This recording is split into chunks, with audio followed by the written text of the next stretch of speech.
Ever wondered if creatine actually gives you health and performance benefits after 40, or just adds unnecessary health risks? After assessing the latest research, I know what you can expect from this popular supplement. So in this video, I'm going to show you the science-backed benefits creatine has after 40, potential risks to be aware of, and I'll share some simple tips to reach your fat loss and muscle building goals with creatine. To start, let me show you all the ways that creatine can potentially help you as you get older. As you age, muscle is the key to your health and function. You'll lose 0.8 to 1% of your muscle mass per year starting around 40 if you're not doing anything about it. And that's where creatine comes in. You're probably most familiar with creatine's muscle building effects. Creatine has been shown to increase lean muscle mass in hundreds of studies. A lot of people still associate it with bodybuilders and elite athletes, but it's not a steroid. Creatine is a natural compound made from 3 amino acids, arginine, glycine, and methionine, that's stored mainly in your muscles. It's the most researched and reliably effective supplement in sport and exercise science. One study in men aged 50 to 71 showed that creatine plus resistance training was more effective than resistance training alone. But unlike steroids, creatine won't help you build muscle on its own. Weight training is the most important stimulus for muscle growth, and creatine can help to make it more effective in a few different ways. A lot of studies are actually performed on people from their 60s to their 80s. Many studies seem to suggest that the older you are, the greater the benefit from creatine for muscle building and preservation. Can creatine help your metabolism as you age? While most people think that their metabolism slows down after 40, research shows that the metabolism itself is fairly stable until we get to our 60s, and then it's only a slow decline. Having more muscle means your metabolism will be as high as possible for your body size. That's part of how creatine can help with fat loss. Since creatine supports muscle building, it also helps you, very indirectly, lose fat. Muscle is a more metabolically active tissue, meaning that it needs more calories to sustain itself than fat. More muscle equals more calories burned. It's not a huge amount, but it adds up over time. And muscle is also active tissue that gives you more ability to move, and that burns more calories. How much difference in muscle will creatine make? It's hard to know exactly how much additional muscle you'll add compared to training alone, because it depends on your body size and genetics and your personal response to creatine. But on average, you might gain about 2 to 4 pounds of additional muscle mass compared to what you would build without creatine. About 20 to 30% of people will be non-responders to the muscle-building effects of creatine. It's naturally found in small amounts in red meat and fish, so if someone's eating a lot of red meat, they may already have slightly higher stores. That's why women who, in the general population, don't eat as much meat, or vegetarians, can actually respond better to creatine. Some people are just lucky enough to have genetically higher creatine stores in their muscles, but they may still get the other benefits of creatine supplementation that I'm going to show you later. But beware. Creatine pulls muscle into your muscle cells, intracellular water. That's actually a good thing because your muscles are more hydrated, have more fullness and strength, but it can cause a temporary increase in your weight, maybe 1 to 2 pounds. So don't panic if you see a change in the scale. It usually resolves itself in a week or so. Intercellular water is the kind between your cells or underneath your skin. That's the kind that makes you look bloated or puffy. This is more likely to be from excess sodium, salt, or inflammation. When physique competitors don't get their fluid levels right on stage day, that's how they look. They haven't got that dry, tight look that they want. But in any case, creatine likely isn't responsible for that type of bloat or wateriness. So what else can creatine help you do over 40? Well, along with muscle, we tend to gradually lose our strength as we age. That might start with not lifting as much weight at the gym, but it could end with sarcopenia, the loss of muscle strength and function that starts to be more present in our 60s, but could very well be on its way in your 40s if you're not physically active. Creatine increases your strength and reduces fatigue. So you may be able to do a few more reps or an extra set here and there. More effort, more work done equals more muscle. The better you progress with your training, the more strength and muscle you build. In the Kando et al. Trial, men ages 50 to 71 increased their lean mass and also improved their strength in the leg press and chest press. Interesting to note, in this study, they found that it was slightly more effective to take creatine after the workout than before. But many studies show that it doesn't matter much what time you take creatine. If anything, the difference is pretty small and not really worth worrying about. Side note, I do want to mention a recent 12-week-long study, because someone in the comments will probably mention it, mainly done in Australia by Desai et al. 63 people, 34 women, 29 men. Over that period, 5 grams per day of creatine didn't enhance lean mass beyond strength training alone. But that's one small study, and we could chalk that up to chance. When you have dozens of studies showing that something works and one that says it doesn't, you just add it to the body of evidence and say, interesting.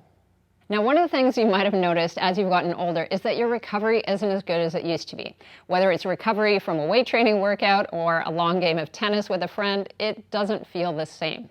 Creatine improves recovery and reduces muscle breakdown. Creatine helps reduce markers of muscle damage after intense workouts. That means faster recovery, less soreness, and more consistent progress in the gym. Since it's so helpful for improving training, my client Greg asked me, should he still take creatine when he's not working out on his days off? And that's a good question. Creatine does help with energy production and it can reduce fatigue, so it seems to make sense to take it when you most need it. If you're tired in the afternoon, you drink a cup of coffee or two, and 30 to 60 minutes later, you feel an increase in energy that helps you get through your next tedious meeting.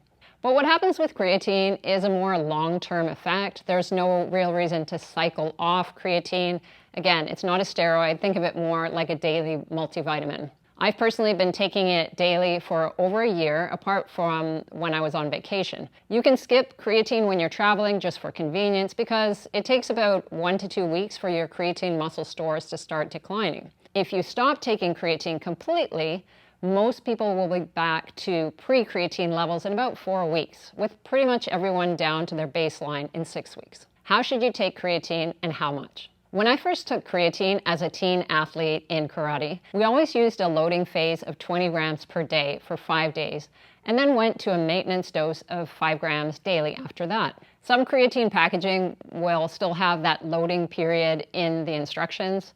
You can certainly do that if you're in a hurry for some reason, but it'll only take about 2 weeks for your muscles to be fully saturated with creatine if you just start with the standard 5 grams per day dose. The result is the same, it just takes a little bit longer. Higher doses of creatine can cause gastrointestinal issues for some people, although I have IBS and GERD, and I've never personally had any issues with it. If you do notice digestive discomfort, you can break down a 5-gram dose into 2 doses each day. Using micronized creatine monohydrate, basically just creatine that's been made into a finer powder, can be a bit easier on digestion. Peak performance after 40 is both physical and mental, and creatine can support both. If you felt like it's more difficult to concentrate or you don't remember things as easily as what you used to when you were in school, this likely isn't a true decline in your mental function. I mean, we're still young, really, but a combination of lifestyle factors, stress, sleep, inconsistent nutrition, and exercise starting to kick in. In any case, creatine supports brain health and cognitive function. Studies suggest it can improve mental fatigue and working memory, which often decline with age. And problems with brain energy metabolism, including dysfunction in the creatine system, may contribute to the development and progression of Alzheimer's disease. So in a small pilot study released this year, they looked at the use of creatine in Alzheimer's patients aged 60 to 90. Just 20 patients, 20 grams of creatine per day for 8 weeks. Creatine was associated with increased brain total creatine and improvements in cognition. So it looks promising, but the data isn't there yet to support creatine for this use exclusively. And there's another area where creatine's brain boosting potential is showing promise. If you've ever had a bad night of sleep, pay attention. It does seem like our sleep quality gets worse as we get older. You might not get enough sleep consistently, and even when you do, it often doesn't feel as restorative as it used to be. That's not your imagination. Lower levels of melatonin, a hormone that regulates your sleep-wake cycle, reduced growth hormone, and changes in sex hormones, testosterone in men and fluctuations in estrogen and progesterone in women, as we age can impact our sleep quality. There was an interesting study where they looked at cognitive support after sleep deprivation. 15 subjects went through 21 hours of sleep deprivation. And the dose was 0.35 grams per kilo, so about 25 grams for a 70 kilo, 155 pound person. 5 times the normal daily dose we talked about. Creatine increased brain levels of cerebral phosphocreatine and ATP, energy, and cognition and processing speed improved about 3 to 9 hours after the dose. So that might be relevant for people who are traveling for business meetings and have to be sharp, or if you have to go back to work again after an unexpectedly heavy night of entertaining clients. There are also a couple of interesting studies where they use creatine in addition to medication for depression, and they showed additional benefit from adding creatine. A pilot study showed that creatine and cognitive-behavioural therapy, CBT, was more effective against depression than CBT alone. But it's still very early days, and the research is always creatine in addition to something else, either medication or CBT, being slightly better, and never just creatine alone being able to help with those issues. Are there risks to taking creatine? As you've seen, there are a lot of potential benefits with creatine, but you might be saying, well, that all sounds great, Ivana, but what about all those scary things I'm being warned about? Are my kidneys going to be okay? Am I going to lose my hair? I've heard supplements aren't tested for safety. Creatine has been researched in humans since 1992, so over 30 years. It's the most researched supplement with a solid safety record. It's actually been tested in children with certain medical conditions, traumatic brain injury, and pediatric lupus, and adolescent athletes 13 to 19 with no adverse effects. The idea that creatine is bad for kidneys came primarily from rodent studies and research with people who have kidney disease. There was a narrative review a couple of years ago where they went through the research about creatine and kidney function, and they found no issues. There was also a meta-analysis where they looked at the safety reports from 685 human trials, and they concluded claims that creatine supplementation increases the risk of side effects are unfounded. I'm linking up all these studies in the description for this video if you're a nerd like me. Experimental studies looking at the effects of creatine on kidney function in healthy populations and clinical populations with various diseases haven't shown negative effects on kidney function. But you'll always want to discuss any supplements you're taking with your doctor if you have any illness, kidney issues, or are taking any medication. One thing to be aware of, creatine can cause minor increases in serum creatinine in some people's blood work. It's a byproduct of creatine metabolism, but this actually isn't a marker of kidney dysfunction on its own. As for hair loss, this fear came from a single study done in male rugby players in South Africa. They measured levels of dihydrotestosterone, DHT, an androgen that's associated with hair loss. They saw an increase of 56% in DHT levels after creatine loading with 25 grams a day. But there wasn't actually any mention of hair loss in this study. So a couple of months ago, a study looked at creatine and hair loss in men, a randomized controlled trial for 12 weeks. No change in DHT, no change to any hormone levels, no change in their hair. As for the safety of supplements in general, that's a long discussion, but it's best to look for a known brand that uses third-party testing from organizations like NSF, Certified for Sport, or Informed Sport. There's also good manufacturing practices, GMP, that you'll sometimes see. So what kind of creatine?